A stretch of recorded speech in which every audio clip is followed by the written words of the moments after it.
And last but not least, Nier, what do you have for us? Yeah, so I watched Hikari no O. Yes. Hopefully, an Also, actually good series. yeah, so also translated to the Fire Hunter. Yes, sir. This is a Signal MD Yes. For those production. of you who don't know, Signal MD is one of those small companies made under the larger Production IG umbrella company. Production IG used to be a kind of animation studio unto themselves, and they split themselves up into like about 5 different companies. But not all of them work on specifically animation. Some of them do like digital web stuff. Some of them have like manga publishing stuff, so on. So yeah. Yeah, I think main producer for this is Wow Wow. Mm-hmm. I think they're just like a general broadcasting company. Mm-hmm. The staff, so Wait, the this is Nishimura Junji?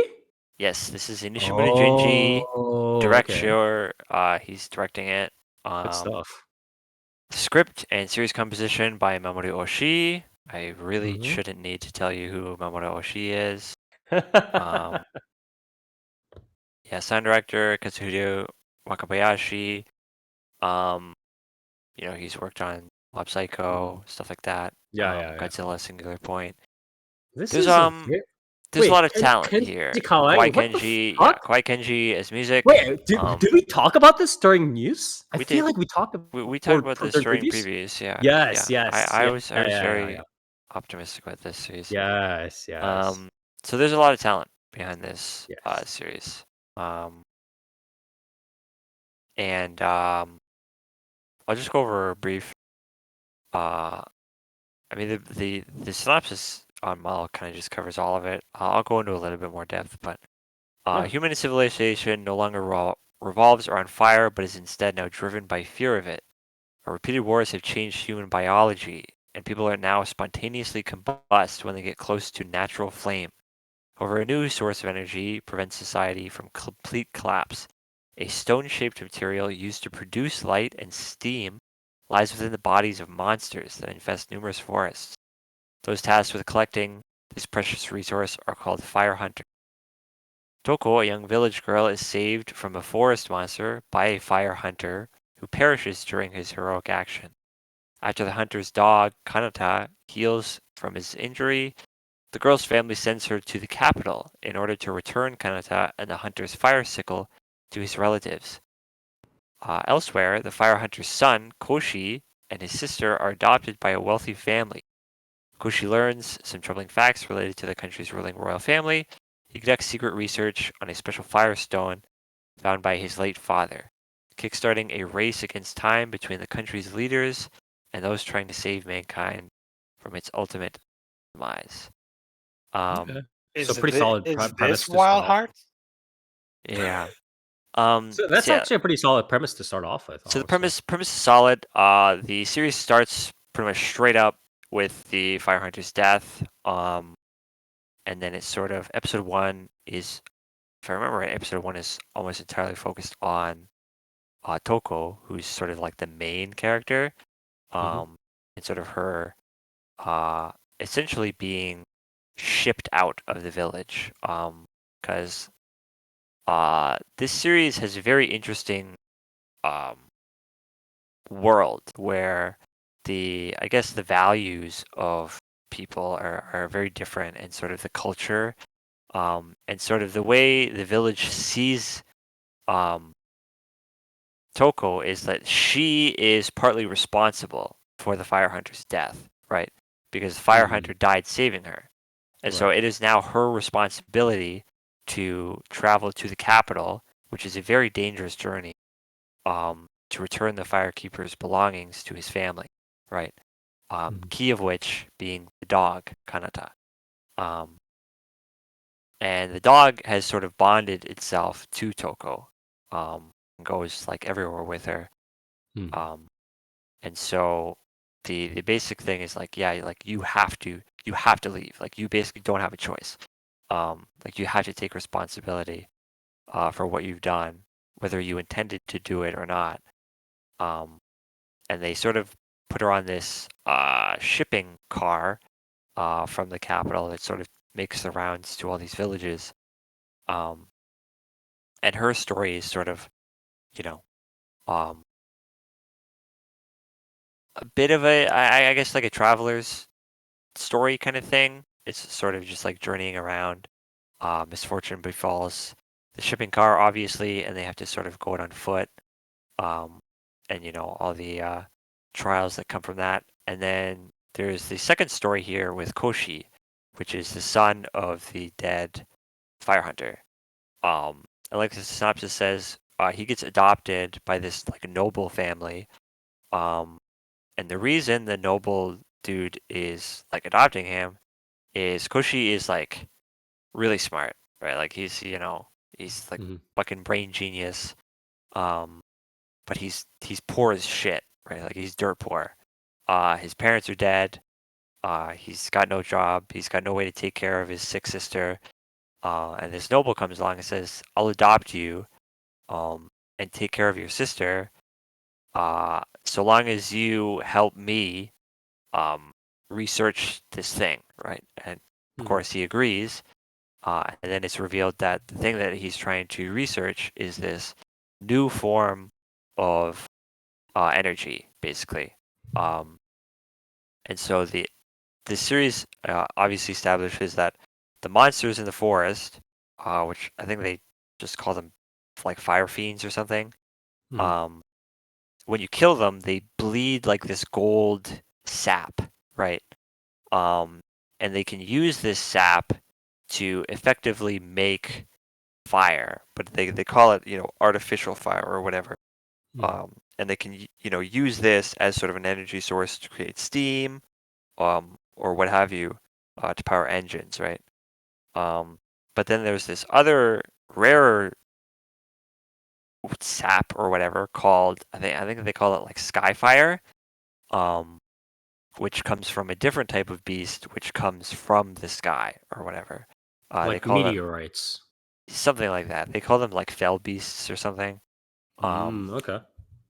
and the reason that this noble dude wants Koshi to research this Skyfire is he essentially foresees that the current government, right, the current ruling class, which are referred to as the divine clans or whatever, he sees essentially like their collapse, like is imminent, um, because this opposing faction called the Spiders is, uh, scheming to essentially attack the Divine Clan. And the Divine Hmm. Clan is set up as effectively their gods, right? Um, they have the ability to control the elements, um, like water, fire, or earth, or whatever, right? They're basically, at least from what I seem to understand it, is there's kind of setting them up to be like airbenders, but they're like immortal, right? Oh, okay, Um, okay. and they're like their ruling class. They're like um, the quote unquote government. Nobody seems to like ever see them. And the spiders are a like former like divine clan that sort of split off, and now they hold a grudge or whatever. So there's some um, like political mystery stuff going on. Um, but Koshi's story is largely like an expository tool, I find, at least in the early episodes, because he's researching a bunch of stuff and figuring out secrets of the world, and a lot of it's sort of used as exposition for just the general world building and unraveling um, what exactly happened to humanity to cause them to just you know explode into flames That's whenever. a very interesting point that you're making, or like emphasis that you're making here, because I would have thought that, I mean, usually this exposition via the characters is pretty obvious when they're like when it's just the stage before they, set off to help solve a problem or whatever, save the world, blah blah Yep. blah, right? Um, but are you implying that his role is going to stay as an exposition I or don't believe so. I don't believe so. I yeah, think okay. So it's more of a standard phase before yeah, yeah, yeah. the saving I the world think comes. Yeah. I think it's just Okay. because the way Koshi's story is set up, he's going to, effectively his quote unquote job right now is literally like going to the library and reading Okay. books, Okay. right? Okay. So Okay. like whenever they cut to him, it is essentially like, obviously he has character moments and character building, but a lot of it is sort of just like, he goes to the library, he reads a Mhm. book about, effectively the creation myth of the current, you know, form that humanity has taken, Mhm. and sort of unraveling the mysteries of that and sort of, like, is there more to this or whatever? Um, like Right. So. one of them is talking about like one of the gods or whatever. Mhm. Um, and sort of, so the way, like, this is a very like lore heavy series. Right. Um, and so like one of the scenes goes into, so all of the fire hunters, right? They carry like their main weapon is a sickle, right? Like it's sort of Yes. like a harvesting sickle, right? Um, and the reason for this is because one of the gods, like one of the original gods, apparently created a like holy sickle within her own body, um, right when like the beasts sort of came into creation, right? Right, like when once they started to, I guess, like attack people, this god created this holy sickle which was able to like kill them or whatever. Um, and sort of the way they read into that is sort of like, um, are these creatures like actually a natural phenomenon, or were they created specifically by the gods so they could be killed for this new energy resource kind of thing? There's a bit more going into it. A lot of it's sort of like unraveling um, the mysteries of like the creation myth and the gods, and what happened to humanity, why exactly, you know um, they combust near fire, what was the old humanity like, stuff like that. But yeah, a lot of Koshi's stuff is expository, and then Toko's is more of the um, like Setting up for adventuring. the save. Yes. Yeah, like It's just creating like a journey theme like backbone, and two, setting up for the saving the world premise So part. is Right. I so is think. the potentially, because implication, by the way, for the sort of like creation myth and stuff, is the implication that like we're not sure if that's like the case, or like is it up in the air as to whether or not there is actual like mysticism going on, and this isn't um just like like post apocalypse type shit. so from Mhm. what I've seen, so from what they've sort of implied is that like the divine clans are gods. Like they are effectively, they do in fact have the ability to um control like elements. Because one of the stories, or at least that's the way it's currently set up. We haven't seen any of them, so like it's sort of led with a little bit of wiggle room as to like, oh, maybe they're just, maybe it's just a convenient thing. But like one of the main reasons that um the noble guy that adopts Koshi wants to develop this Skyfire effectively into a new weapon, that can be used by humanity to defend themselves without reliance on these gods is, um, apparently, like a long time ago, there was a disaster in the capital city, and essentially what it was is a small, I don't remember why exactly, but a small thing of like natural fire broke out in one of the factories. And because of the fact that it's the capital and there's a lot of people closely packed together, Mhm. um, as soon as one person spontaneously combusts from this natural fire, it Oh, it okay. Because it's like spreads, right? actually people like bursting, Yeah, right? like Because the it's people are actively like exploding into flames, and yeah. so it spreads And from person to person because right, the way it's set right, up is right. just mere Oh, proximity okay. to Right. fire causes you to Because like combust. the humans are the combustible materials this Yeah. time. Right. Okay. Yeah, And you know so what? This sounds like Parasite Eve. Is it the mitochondria? I bet it's gonna be the mitochondria. but yeah, so because of this, like it spreads through like this whole district, right? Hmm. And then they say, the gods caused a rain, like they caused rain to essentially quench the Mitochondria fire, rain. right? And so this noble dude is saying they waited, like specifically, like the gods specifically waited for like a whole bunch of people to die, so that way they could essentially quell the human population within the capital before intervening. And so Oh. Okay. the noble is sort of under the presumption that the gods do not have humanity's best interest at heart, and so it would be better to develop a weapon with this skyfire to be able to defend themselves against this overarching threat that is this spiders clan, Okay. which seems to have some other sort of mysterious power that they've alluded to, some ability to like actually control like natural fire. Hmm. But yeah, there's quite a bit going on with the factions and the political intrigue and stuff, but none of it gets very like overwhelming or hard to follow, and a lot of it is actually very interesting, which is props to the series and the source material, I'm sure. But yeah, Toko's story is much more like character focused and sort of her journey throughout the forests, and I think in the most recent episode they have actually gotten to the capital. So I'm sure the stories are probably going to meet and intertwine shortly.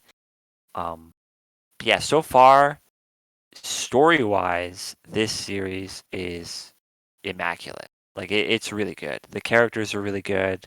Like pretty much every single character, like every character, you can tell like this character like has history, you know.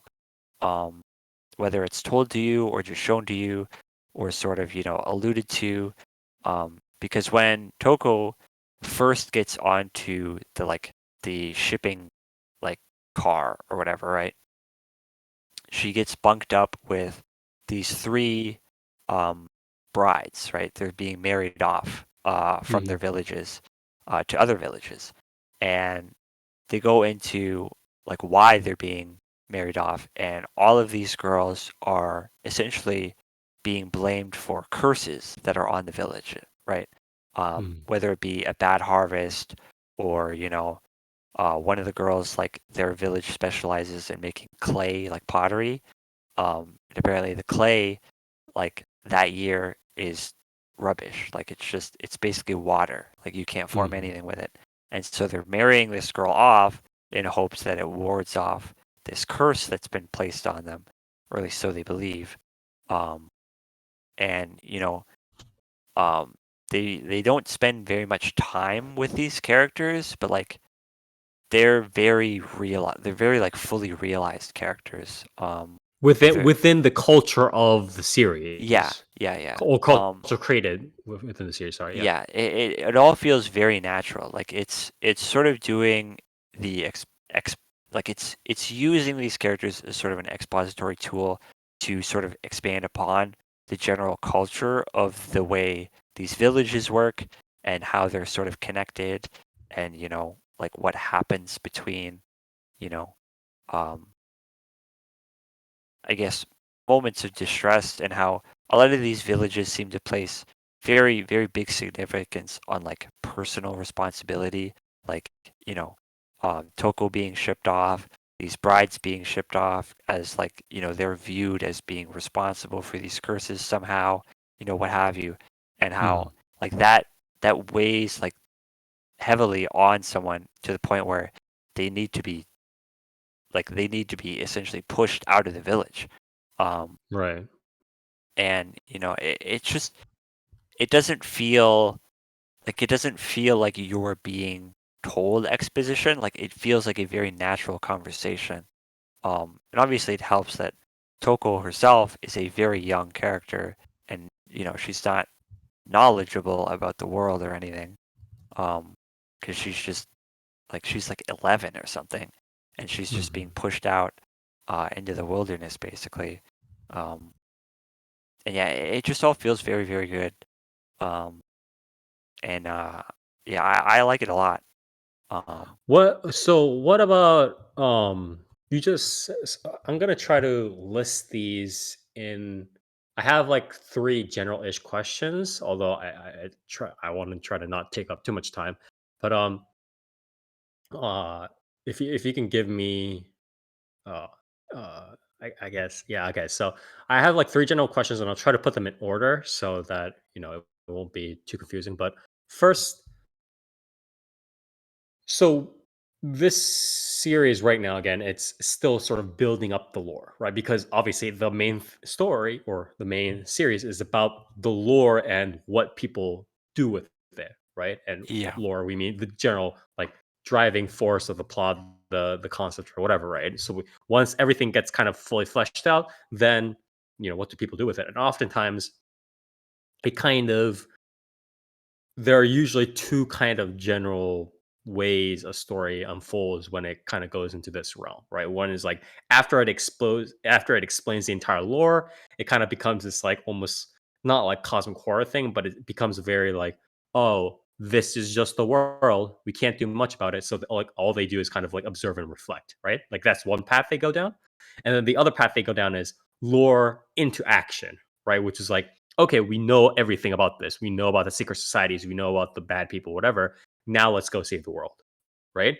So, which kind of path do you think this series is going down? Do you think it's going down? It's going to explain everything, and then it's going to just kind of observe slash reflect upon this horrible world or whatever, this messed up world, or do you think it's going to go down the saving the world kind of pathway? I don't really see them going down the save the world path. I can see them sort of going down a humanity carving its own path kind of Okay. story. Um, because the world that this series has set up, it's pretty bleak, right? Yeah. Humanity is scattered in these villages. They're very reliant upon this energy source that's very dangerous to extract. Um, the winds of change are blowing in the sense that the series is sort of setting up this um, like upcoming clash between the ruling faction, which is this divine clan, and this outside faction of the spiders, which and neither of these factions' motives are really known. And so I do think the main characters of this series are, for lack of a better word, weak, right? Like they're not like your typical hero. You know what I mean? They are sort of Yeah. like Toko is a child. She's 11 years old. She needs somebody to protect her. Whether that's Kanata the dog, which is mostly being her protector for most of this series, or it's some of the other fire hunters that she's come along.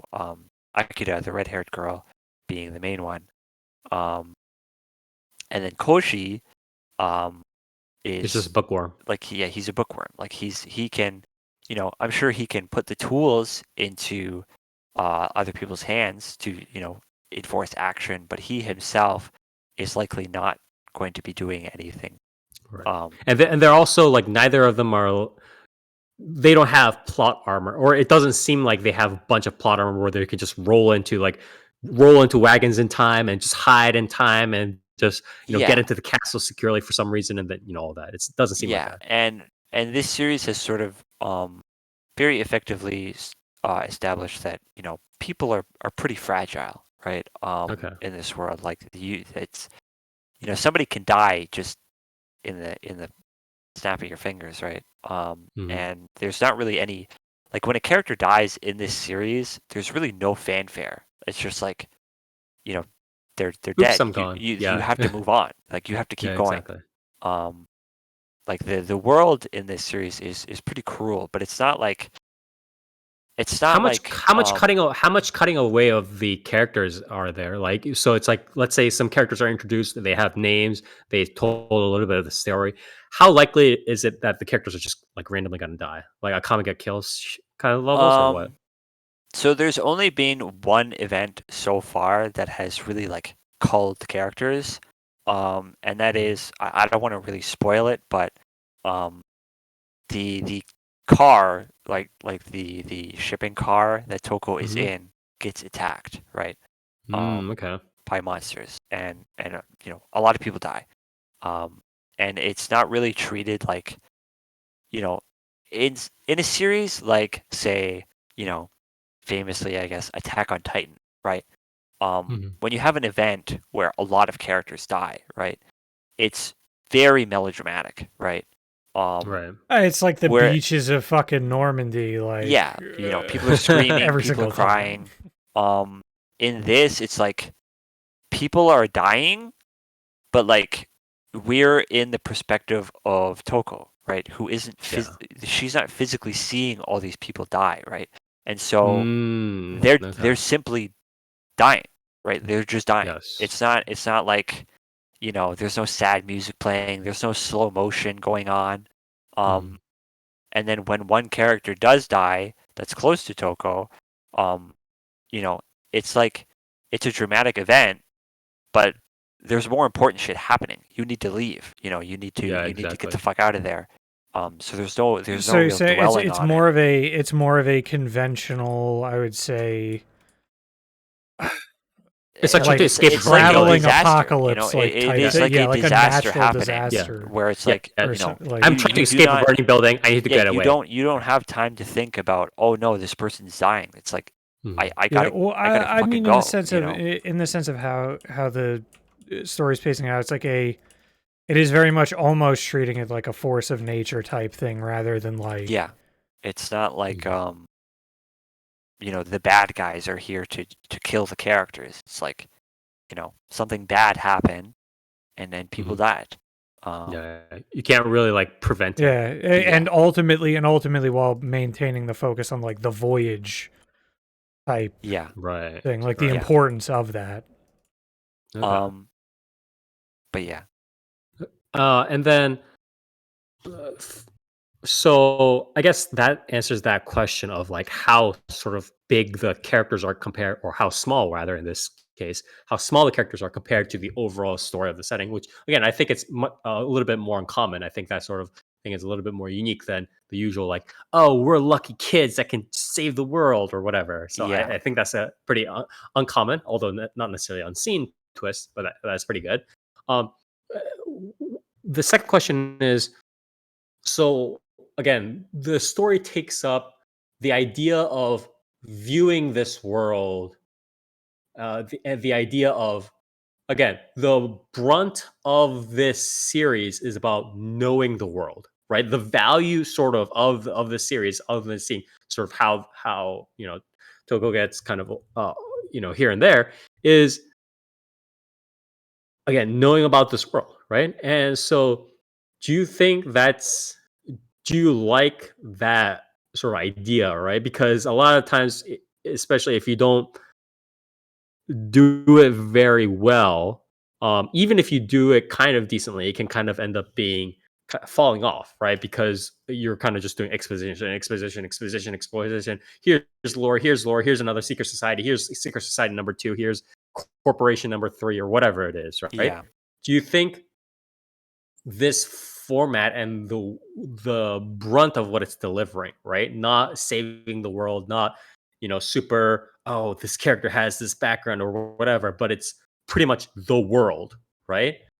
Um do you like that sort of idea, and how it's like formatted in here? I guess you already said kind of you like how it's like So the I like exposition occurs, but the way it's done here, though. Mhm. I think the main factor is I find this world very interesting. I think Right, they've that done a also is very important. they've done a Yeah. very good job at sort of leaving the carrot on the end of the stick in this series in sort of Mhm. how they drip feed you information Right. about this world, because I feel like a lot of series where they say, oh, humanity has undergone some sort of cataclysmic event, and humanity itself has had to change its way of life, and humanity itself has changed in this series, right? Like Something Fire Nation, right? yeah. Yeah. And so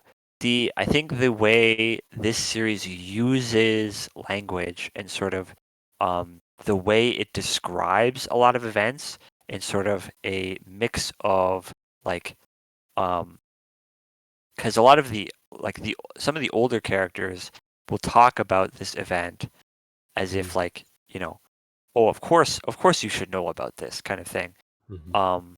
But then some So of the characters take like certain attitudes as well. Like they Yeah, have an so- ingrained yeah, so some of the other characters will talk about, the events as if like it's almost like gospel, right? Like it's a Mhm. mythical Gotcha. event, right? And the fact that they've sort of I forget which telling it was, but it was one character was essentially saying that effectively for the crimes of humanity's past, right, which is it's implied very heavily that humanity was like, tearing itself apart with war in Mhm. this series. Humanity and life on Earth in general was sort of reborn, is the word that they use. Okay. And they don't really expand upon that. They make it very obvious that humanity itself has sort of undergone a biological shift, along with, a lot of the animals on the earth itself, because a lot of these monsters, right, that create this honey like energy resource are effectively just animals, right? Like they're bears or they're big birds or monkeys or something, right? Right. They are basically just mammals. Um, and the only like normal animals we see in this series are dogs, right? Like hunting dogs. Mhm. And they're like dogs themselves seem to be a very important animal in this series, to the point where um like a dog is just like seen as a fire hunter's companion. There's no other like purpose for a dog, at Mhm. least not that this series has shown. Um, but yeah, the way it sort of goes into revealing like layer by layer for the world, I think is done very well. It helps that the world setup is interesting. Um, it's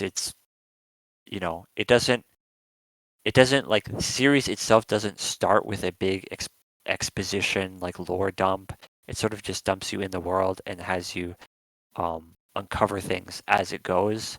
I think it's done quite well um, in this Uh, series, at least. You know, one last question. What is your opinion about, I guess, the way that Koshi is set up in this story? Like, yes, he has the whole background of he's a bookworm, he's a smart kid who just is in the library and telling the story.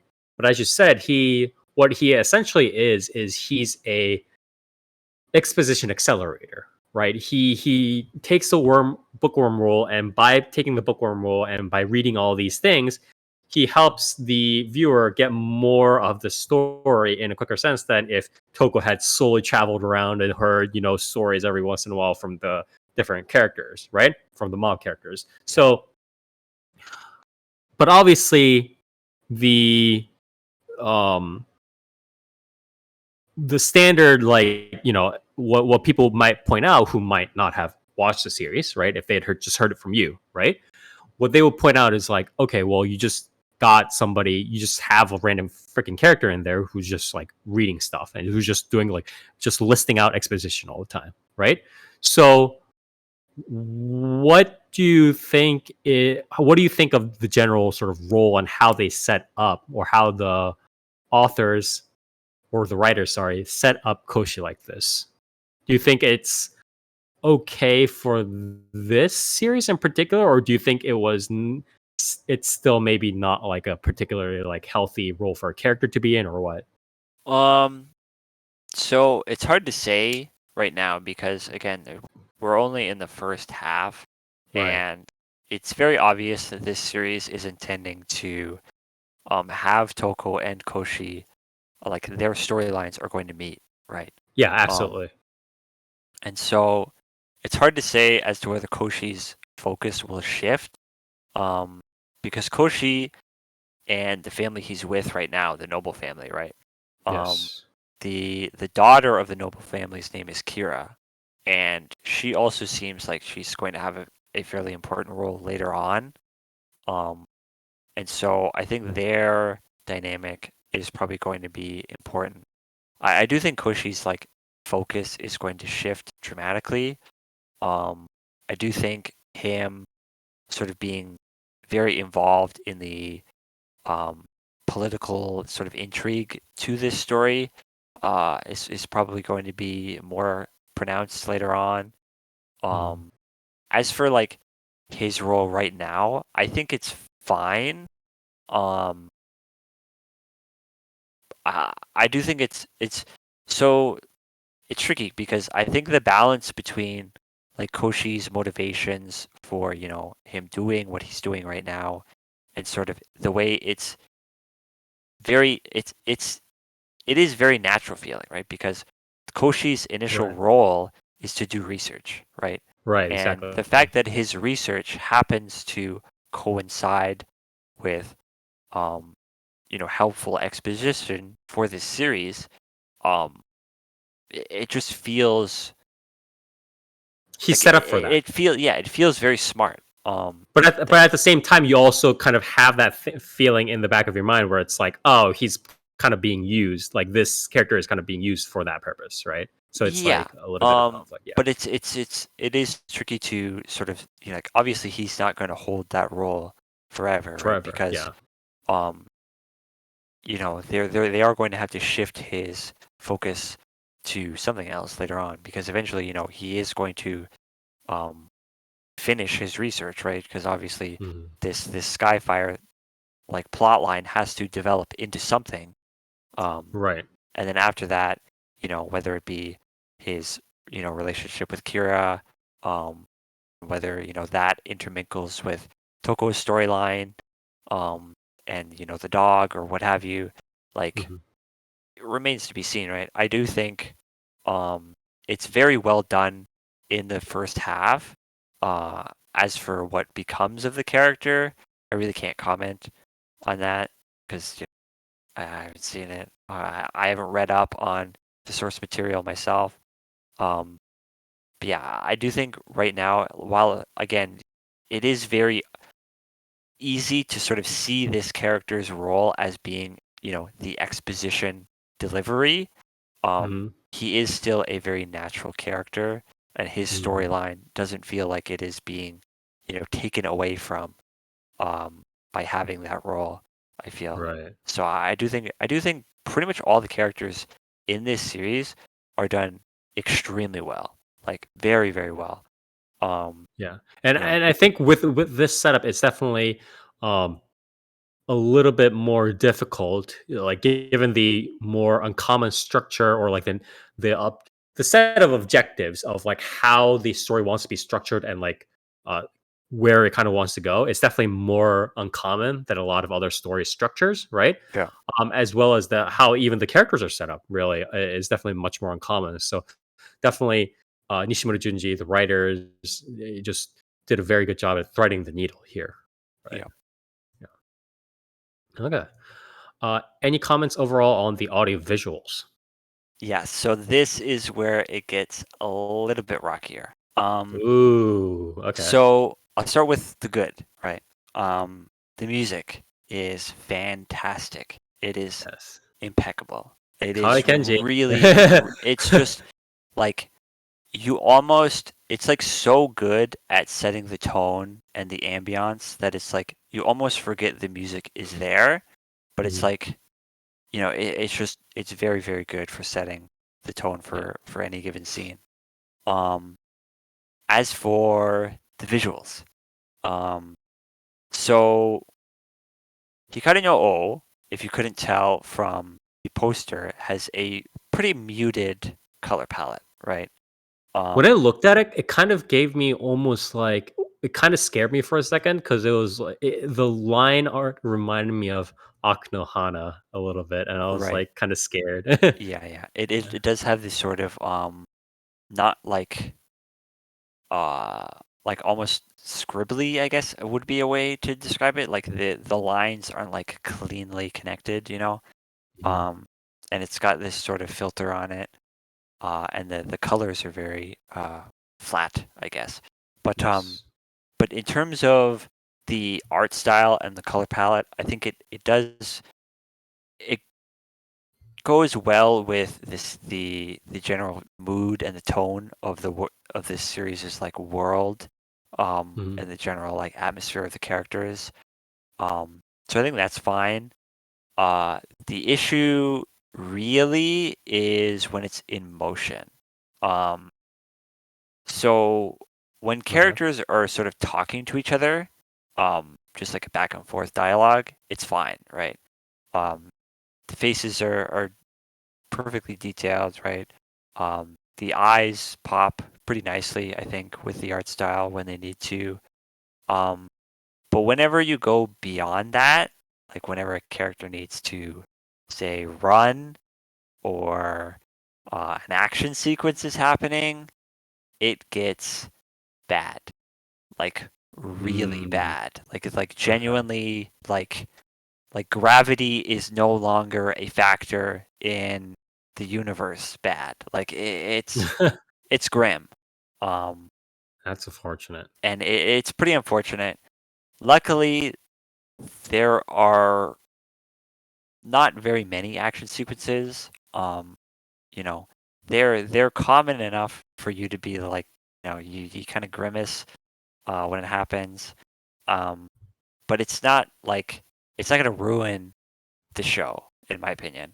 Mhm. Um but it is definitely a very big red mark on the series.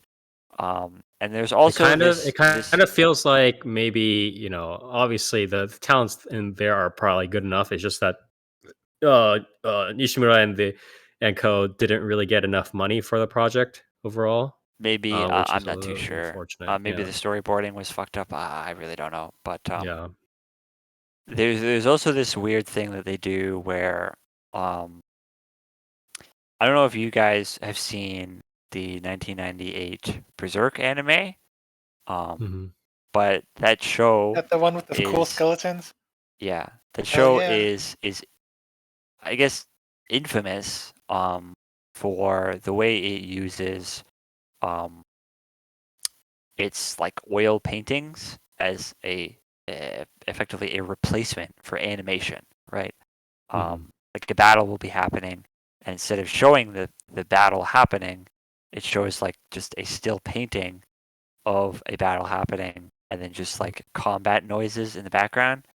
Right. Um, this show kind of does something similar, but not for action. It kind of just does it at random, where it'll sort of, What? yeah, it sort of just transitions to these like really very nice looking, um, almost like watercolory paintings, but not really when the scene calls for any sort of emphasis. It's really weird. It's almost like they had these and were just like, yeah, we should use that in the show. Um, some of it feels very random. Like some of it is very appropriate. Like some character reveals or Mhm. some more somber moments. But then some of it's kind of just like, yeah, here's an oil painting. It's like, huh? What? Like, Yeah, surprise. it's a bit weird. It's not like, you know, bad. Again, like the paintings are gorgeous. They're beautiful. But like It's just a weird stylistic decision that kind of comes up seemingly at random. Mhm. Like there's no real rhyme or reason. Um, but yeah, in terms of visuals, I think the series does take a hit. Um, when That's it unfortunate. when it's like again when it's the more calmer moments, I do think it's very pretty, right? Like the line work is good, the faces are very detailed. Some of the character acting moments, like some of the like facial and like animations are very good. But when it gets a bit busier, when it gets a bit quicker paced, it sort of falls apart. Um, Mhm. but again, I think for a very dialogue heavy um sort of lore heavy Right. exposition-y series, I do think it's it's serviceable, right? Like Yeah. They it's managed to leverage unfortunate. that lore focus and kind of sitting down and just talking focus a little bit Yeah. better to offset. um yeah, it's unfortunate that the action scenes are just bad, but um a lot of these more important like emotional scenes are very well done in my opinion. Okay. um and then um last thing I guess I want to talk about is voice cast, which Mhm. is very good, in my opinion. Toko is done by Misaki Kuno, who, Does she do like a more childish voice yeah, in this she show? does. She does her typical, Like kindergarten childish yeah, voice kind of thing. yeah. Yeah. Okay. Um, but yeah, Misaki Kuno, famous for, I guess Ichihara Nina from Idolmaster. Yeah. And More she did Hoshimiya recently, Kate and Zvezda, I think. yeah, she was Vesda. She more recently did Aharen in Mhm. Aharen-san, And Kurumi in Kurumi and Licorice Liquid. Yes. Yes. Recoil, and Fapata in Maiden Abyss. Yes. She Um, is the quote unquote professional kindergartner of yeah, Seiyu. yeah, Yeah. she's very good in this. She does the emotional uh bits really well. Yeah.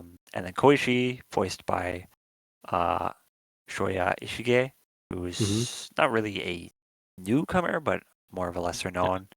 Yeah. He did the main character of Yu-Gi-Oh! Vrains, um, along with the main character of Sonobisk Doll, I Yes, believe. sir. Um, but yeah. As for that, some of the more supporting characters, you have Kira, who's Hayami Saori. She's doing her more, I guess, breathy voice in this, and Mhm. it's very good. I like it a lot. Um, Even more breathy than her yeah. usual. Akira, who's one of the fire hunters, as Saikamoto Monomaya. Mhm. Um, very good, very good, very good. They're all quite good in this. Yeah. A lot of the supporting characters are very good. Um, yeah, just overall a very um a very good series in my opinion. Yeah. If you can get over the slight hurdle of some of the animation being a bit shoddy, I think you're in for a real treat. I do think this is genuinely like hidden gem of the season. Um, I don't like using that term too often. Right. Um, but like I do like I see very little people talk about this show. Um, what little I have seen is mostly just people kind of turning their nose up at the art style or whatever, Mhm. which I think is a big like you know. Obviously, I get that some visuals aren't for everybody, but like this show's Mhm. good. Like this show's really good. So I do implore everyone to sort of give it a shot. Um, it's definitely like for me right now, like probably contender of anime of the year, depending on Oh, how it nice. pans out. So Yeah. yeah, It is I unfortunate that it did take a hit, but it's like I think all of the other I think it's probably there's a higher probability that it's due to lack of project contract money given yeah to Signal MD and the various talents, or how it was allocated maybe along the different talents. Because again, those are a lot of big names that probably want a little bit more of their pie, right? A little bit more of yeah this their slice of cake.